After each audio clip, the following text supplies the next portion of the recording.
नमस्कार दोस्तों, स्वागत है आपका हमारे यूट्यूब चैनल पर। तो अनुपम बुक की अगली डिक्टेशन शुरू करते हैं। इस डिक्टेशन में अभ्यास 7 का कुछ पार्ट और अभ्यास 8 पूरा होगा। डिक्टेशन शुरू होगी 3 सेकंड बाद। 18वीं शताब्दी की समाप्ति तक भारत साम्राज्यवादी शोषण का शिकार नहीं हुआ था, इसलिए सामंती उत्पादन संबंधों के बावजूद भी यह देश ब्रिटिश भारत की तुलना में समृद्ध था। भारत की आर्थिक संस्थाएं, उत्पादन विधियां और तैयार वस्तुएं उस काल के किसी भी उन्नत देश की तुलना में नीचे स्तर की नहीं थी।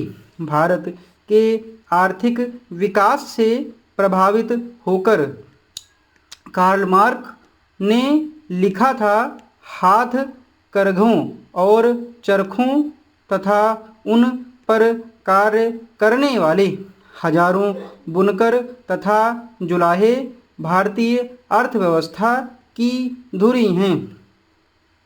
यूरोप में अनंत काल से इन भारतीय श्रमिकों द्वारा उत्पादित श्रेष्ठ सूती वस्त्रों का आयात होता रहा है और वहां से बदले में मूल्यवान धातुएं आती रही हैं। इसका भुगतान भारत को स्वर्ण और रजत के रूप में मिला करता था।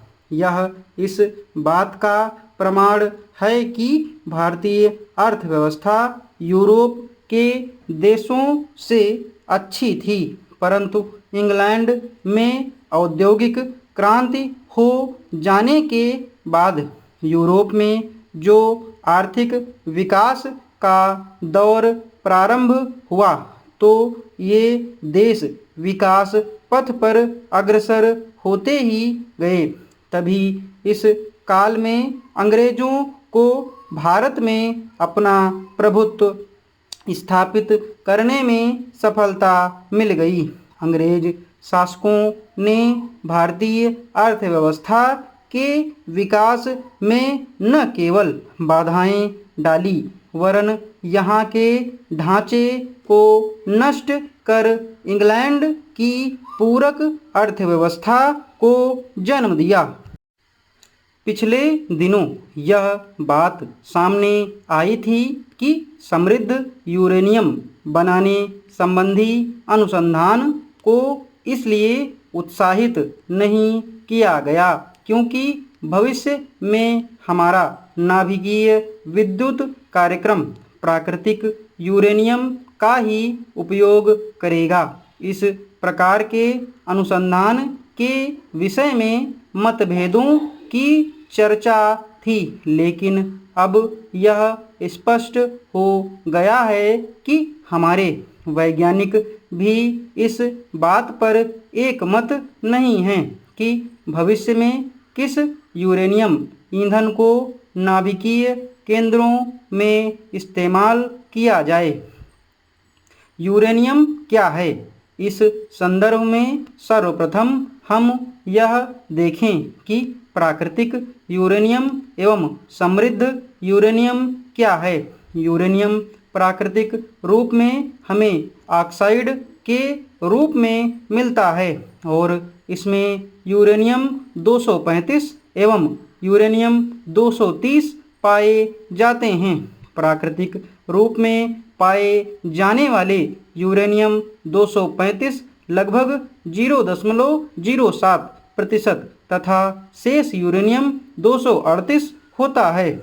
यूरेनियम 235 ही प्राकृतिक रूप से पाए जाने वाला एकमात्र ऐसा तत्व है जिसे नाभिकीय विखंडन में उपयोग में लाकर ऊर्जा प्राप्त की जा सकती है। यदि प्राकृतिक यूरेनियम में यूरेनियम 235 की मात्रा बढ़ाई जाए तो नाभिकीय विद्युत बनाने में ईंधन के रूप में काम आ सकें तो इसे यूरेनियम समृद्धिकरण कहते हैं। कई बार यूरेनियम 238 को कृत्रिम तत्व प्लूटोनियम 239 में बदला जाता है, जिसे नाभिकीय केंद्रों में काम में लाया जा सकता है। इस प्रक्रिया में स्पष्टता यूरेनियम 235 मात्रा को अधिक करना होता है।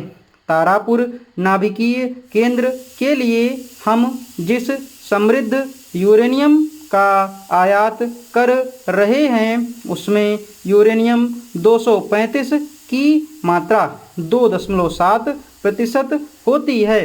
भारत के तारापुर परमाणु बिजली घर के लिए जो समृद्ध यूरेनियम अमेरिका से आयात किया जाता था वह इस श्रेणी में आता है, लेकिन अमेरिका भारत के नीचे गिराने तथा विश्व में अपनी चौधराहट को कायम रखने के लिए उस पर रोक लगा दी है, जिसका सीधा तात्पर्य यह है कि वह भारत के परमाणु कार्यक्रम की देखरेख अंतर्राष्ट्रीय एजेंसियों से कराने की कोशिश में लगा है, जिससे कि अमेरिका के एजेंट भारत के परमाणु कार्यक्रम का सही आकलन कर सकें।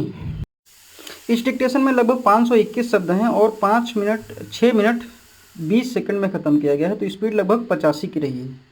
इस डिक्टेशन की पीडीएफ आपको हमारे टेलीग्राम चैनल से मिल जाएगी। टेलीग्राम चैनल का लिंक नीचे डिस्क्रिप्शन बॉक्स में दिया हुआ है और कमेंट बॉक्स में भी पिन किया हुआ है। धन्यवाद।